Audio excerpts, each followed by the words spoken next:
Masihi atakufa. Kifo cha Kristo msalabani kilimaliza uvunjaji wa Wayahudi. Kifo cha Kristo chafanya maridhiano, kudhibitisha upatanisho kupitia haki yake mwenyewe Yesu. Toka agizo la kujenga upya Yerusalemu, wiki 70 zilizotolewa, na katikati ya juma lile la mwisho Masihi atakufa.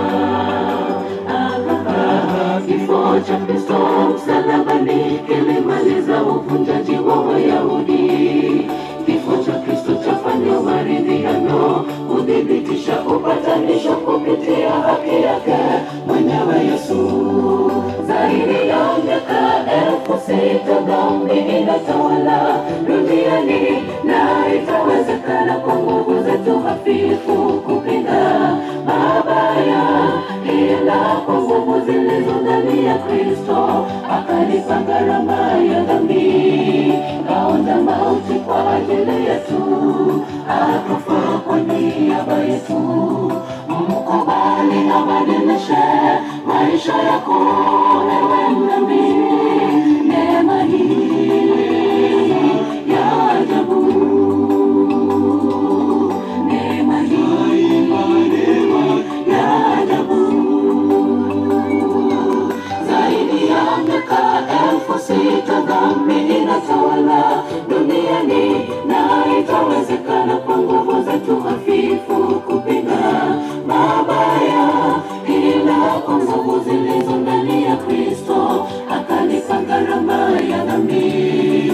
Kaonja mauti kwa ajili yetu, akafa kwa niaba yetu. Mkubali abadilishe maisha yako, ewe mdhambi. Neema hii ya ajabu, neema hii ya ajabu.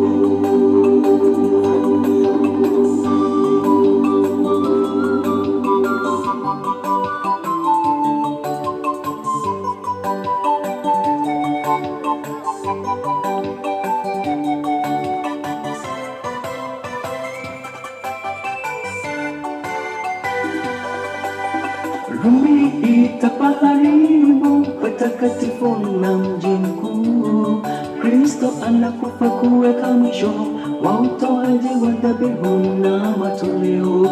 Pazia la patakatifu kagawanyika, Kristo akifa kisu kikaanguka toka mikono ya kuhani.